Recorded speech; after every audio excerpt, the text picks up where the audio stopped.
Hello, everyone. Our guest today is Jonathan Medved, founder and CEO of OurCrowd.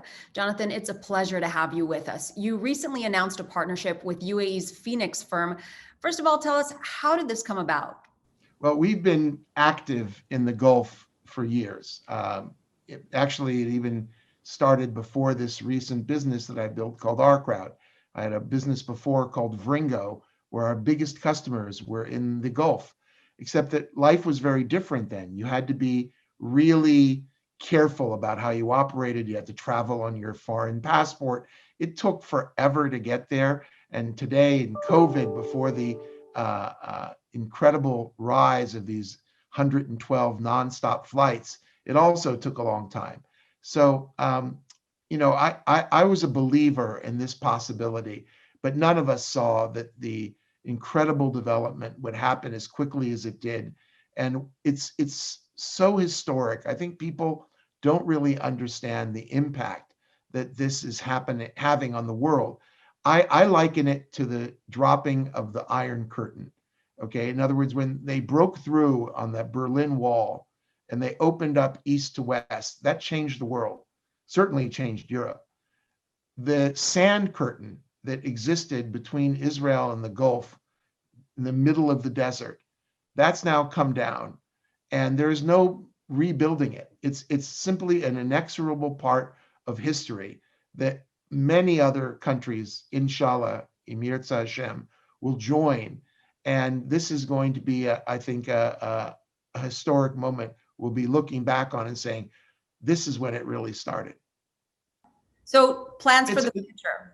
Our plans for the future are to build a long-term platform for generations. We're not looking at this as a 1 year or a couple of month gig. This is about decades, about literally building value that we and our Emirati partners can pass on to our children, whether our children are involved in the business or they're sort of notional children. And that starts with how you build your team and your presence. So we're not going to be investor tourists. We're going to be solidly built in the Gulf. And so it starts with hiring somebody. And we were very lucky to recruit Dr. Sabah Al-Banali, who is a tremendous entrepreneur, sold two of his companies, one to Reuters, one to Credit Suisse. He's extremely well known. He seems to know everybody. And he's now our partner and running OurCrowd in the Gulf, and we'll be building a team. We're in the process of registering and going through all the regulatory steps necessary to operate properly there. And on top of that, we're creating partnerships. So we announced a $100 million partnership with the Al Nabuda Group, which is the owner of the Phoenix investment entity. And this is just the first of many deals that we hope to announce. So we look at our activity as both bringing investors into OurCrowd, but also finding very, very compelling investment opportunities in the Gulf where we can invest money. And we're close to announcing our first investments there. In addition to that, we're working on joint ventures where we're taking ideas and sectors, and we're not just going to sell Israeli products. We're going to actually build new products together with Emirati partners. And we are in the process of considering even the establishment of some kind of an R&D center out there to take advantage of some of the great talent there. So this is about a long-term outlook, about a multifaceted set of business opportunities for us that range from gathering new investment to building joint ventures to making investments. And we're doing it under the leadership of Sabah Al-Banali and the wonderful team that he's putting together. So I want to stress and emphasize the word long-term because we're seeing and hearing that some of the main differences between Israelis and Emiratis is that Israeli businesses are more transactional. In the Emirates, it's based on friendship. You have to first establish the trust. You announced your agreement, I think it was within 1 month of the announcement of the Abraham Accord. So how do you explain that? Oh, that's what way these are good questions. Well, let's just say that relationship-based business, which is what we're about. I mean, we obviously do transactions, but venture capital is very much about trust. Venture capital is a long-term outlook, right? We're not buying a stock in the public market and then flipping it a month later. We're building companies together. And so when you invest in an entrepreneur, when you bring an investor to the table, it's all about who you know and how you create trust. Now, you can create trust over years of working with somebody and living with them and whatnot, or you can create trust by calling references, or better yet, by being introduced to people through people that you trust in the middle. So I must say that some of these relationships that we had, both the hiring as well as this partnership with On the Buddha, came as a result of trusted intermediary introductions, where people who we trust and appreciate introduced us, and they were spot on. What would you say each has to offer the other, Israel's strength versus the UAE's? Well, first of all, both are entrepreneurial, right? In other words, you have to understand that at heart, what makes this so exciting to be working with the Emiratis is that they're an entrepreneurial society, perhaps the most entrepreneurial group in the Middle East. I mean, look what they built out of nothing, right? It's extraordinary. And I was, in fact, with a young Emirati in his 20s. It was the son of somebody rather influential, and we're sitting outside on a lovely evening, sort of with the stars twinkling, and he points to this big building overlooking us. He goes, "You know that's a building my dad built." And I said, "Wow, that's impressive." He goes, "I'm going to build something bigger." And I said, "Bigger building?" And he goes, "No, I'm going to build a startup." And I think that what people don't understand is that the same drive that built buildings out of nothing, okay, is often a similar drive to building a startup. Different skill sets, maybe, but they're both entrepreneurial. And so the society there is at its core very similar in terms of risk taking. I mean, there are differences, there are cultural differences, but I think we share a lot. And it's not just the food that we like, or the fact that, when I'm over there, I'm discovering that I speak hundreds of words of Arabic without ever having formally studied it, right? In other words, it's remarkable how much, and I'm now going to start learning Arabic so I can properly, construct a sentence. But it's a sense of having reconnected with long lost cousins. I mean, I know many Jewish families, we have branches that you thought disappeared in the Holocaust, and you find people who you never really knew existed, who are now your family. This is what it felt like to me, okay? Because it was so, on the one hand, familiar and familial in terms of feeling like I was part of a family. And on the other hand, it's new and different because we're not the same, and I worry a little bit about Israelis' speed and sort of impulsiveness and chutzpah, which are, national treasures, if you will, certainly in the startup world. But when they meet the sort of polite, more measured, more thoughtful Emirati business and that trust, that you can have misunderstandings where, and that's part of doing business from Israel with the world. I mean, we're doing business in Japan, and we're doing business in China and in Europe and Latin America, and they're all different cultures. But the culture in the Middle East is something that we certainly know and understand. And I describe this as a little bit of a romance at the moment. Oh, it's It's absolutely. I mean, we're now in the honeymoon phase, Israel and the UAE. So everyone is experiencing this, genuine curiosity and desire to connect. But maybe you can talk about some of the challenges you might foresee. Well, look, I think the challenges are getting to real business that works for both sides, okay, and that it's not, and the problem is, where I think both sides are to a little bit acting like, wow, we just showed up in this wonderful candy store, and I've got sort of deep pockets, and I can go do all kinds of things, and I love candy, and what am I going to eat now, and that's fun for a while, but then you realize that if you eat too much too quickly, you'll get sick.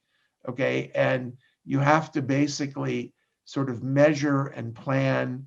And for us, especially because we are trying to take a long-term view, we're looking at, choosing the first projects that we both invest in, the first investors we bring, the first joint ventures we do very carefully so that they can become, God willing, success stories, which you can then build on, to create further successes and scale it, right? In other words, the important thing is scalability. It's not just getting a quick, couple of runs on the board, to use a US, baseball analogy, but how do you build the platform really for long term? I mean, one of the things that I was quoted in recently by CNBC was that I believe that there would be about $10 billion of bilateral business soon over the next couple of years with the Gulf.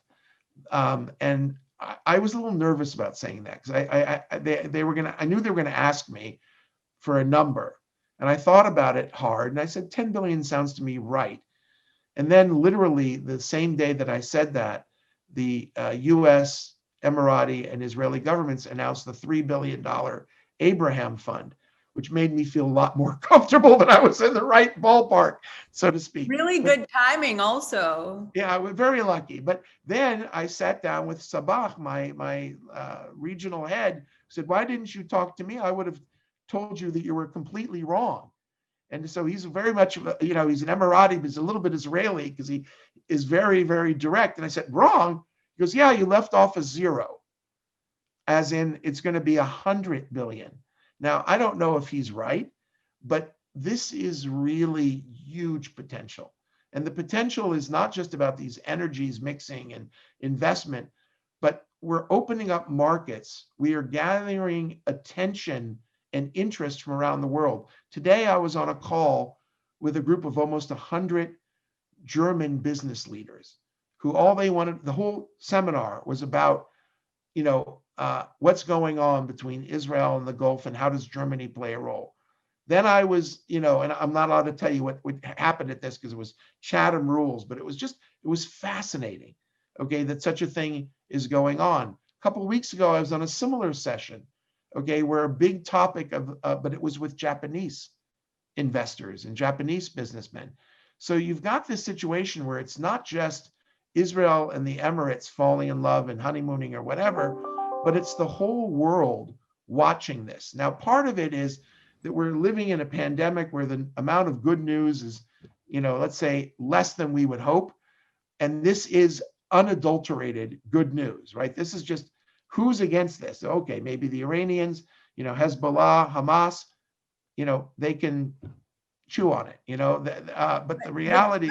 Are you seeing the same amount of interest from the United States? Because I actually feel like over here, it's really been underplayed. Well, I think part of that might be that the U.S. has been sort of focused on other things, like elections and the protests before that, and the pandemic, and sort of the news cycle is already crowded in the U.S. and it's far away, and I don't think people really understand. I don't think they get the fact that when the Middle East starts working together instead of being opposed to each other, when the sand curtain comes down like the Iron Curtain did in Europe a generation ago, that's going to release energies that are not only going to transform Israel and the Gulf, but the whole region and potentially the whole world. And that this land bridge that opens up from the beaches of Dubai to the beaches of Tel Aviv, that if Dubai Ports World gets their way, we'll have a hyperloop, high-speed link to it for cargo and people, and these flights. This has importance way beyond what we're seeing now. And what's funny is every time someone asks me the question, like you just did a second ago, about what sectors are going to be interested, so someone comes up with 3 or 4 sectors, and it's just not the right answer, because the answer is try 20 or 30 sectors. It's not just food tech, logistics, and fintech, but it's mobility, security, drones, ed tech, med tech, okay, smart cities, you name it, okay? It simply goes very, very broad. And the good news is that Israel and the Emirates both have technologies and interests and abilities in these areas. Both sides are going to be investing bilaterally. Israelis are going to invest in the Emirates. The Emirates are going to invest in Israel, and then we're going to create new things and go after new markets together. So the opportunities are huge. I'm running a global platform, so I am focused on the world market, and we're very active in the US, and we're active in Europe, we're active all over Asia. But I'll tell you that I'm spending more time now on this opportunity than almost anything, because I believe that the opportunity is that huge. An Emirati told me that if Israel is the startup nation, the UAE is the scale up nation. Do you see it this way? I think that they certainly have a lot of experience in scaling up. Certainly, look at the size of the buildings. They've got good scale. They're very good at execution. They're very good at planning, and they're good at providing long-term financial hub. So I think that there are absolutely complementary scales, that complementary skills, relative to scale between these two countries. And I think that putting them together, I don't believe that you make great startups by having everybody who thinks alike, okay, everybody who looks alike. I think diversity is a really critical element, in my business. And I think we're coming together with both a familial but differences. And I think one of those differences is around scale.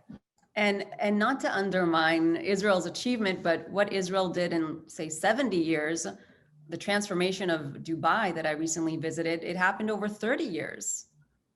Look, it's absolutely true that these the Emiratis, when they put their mind to something, things happen, and they have an extraordinarily progressive government that when they start marshaling their forces, they're smart about regulation, they're smart about incentives, they're smart about promotion. I mean, you can't drive around Tel Aviv without seeing signs promoting Abu Dhabi now. Okay, and it's as an investment and as a tech location. So I think that energy combined with Israel's rather incredible energy becomes a very, very potent combination. And I think you will see other people from around the world, whether they're Japanese or Germans or Americans, join in the fun. And I think the sky literally is the limit here. And you'll see, new property tech ventures. You'll see new insure tech. You'll see new ed tech. Okay, it's going to be extraordinary across a real variety of activities, and be fun to catch up with you as we go to see how this is developing. Sure. And you said that, while you have operations all around the world, you're now focused primarily on this region, on the UAE. Let's just say I'm focused everywhere, but I'm spending a lot of time. So is this also for personal reasons or just from a business? Oh yeah, I like making history. Okay, I mean, if you can get up in the morning, make a buck, have fun, try to solve global challenges like, green energy and environmental cleanup and feeding the world and, making people more healthy, which is what a lot of our companies do. And at the same time, building a normalized relationship between Israel and its Arab neighbors, it doesn't get better than that. Okay, I mean, it's certainly motivating me to work like a crazy person and, not get much sleep. I thought that this COVID thing was going to let us get some more time off, but it didn't work out that way. So it's really, yes, it's fun, and it's, touching a little bit of eternity. And it's also, as a religious person, I believe that this is very much, sort of, it's the right thing. It's the children of Abraham getting together and reconciling and working together in this big open tent, okay, just like Abraham had himself. And that, I'm silly that way maybe in terms of looking back at the past, but I think that ability to both be rooted in history, not bound by it, but informed and enriched by it, and then looking forward to the future and doing it now together with neighbors who, we have unfortunately not been able to work with as closely as we are today. It doesn't get better than that. So yeah, that gets me going. And are you working with other Gulf countries that Israel doesn't have diplomatic ties with, laying the foundation? No comment about that. Okay, if I was, I wouldn't talk about it because it doesn't help. Hopefully governments around the region will follow the courageous lead of the three governments who have so far stepped out of their comfort zones, okay, and created a new comfort zone, if you will. And I am certain that there will be others who will follow. In fact, I'll be willing to make a prediction that, within the next year, you will see several more countries join this circle. Because when the sand curtain comes down, it don't go back up again. Okay, it's staying down. We are working now with a positive message for the Middle East, not a message looking backward, a message looking forward. We got to provide better life for all of our peoples with more jobs and better health and better education and better energy. And when you put Israel together with its neighbors, this is going to happen. And that has been an imperative that we've always believed, and we've sung songs about it, and we've dreamed about it. And now that dream is coming true, and it's our job to work on it hard, to invest in it, to believe in it, to create relationships that can make it happen. And that's what we're doing. If we're already on predictions, can you tell me which countries you think will be next? No. I won't.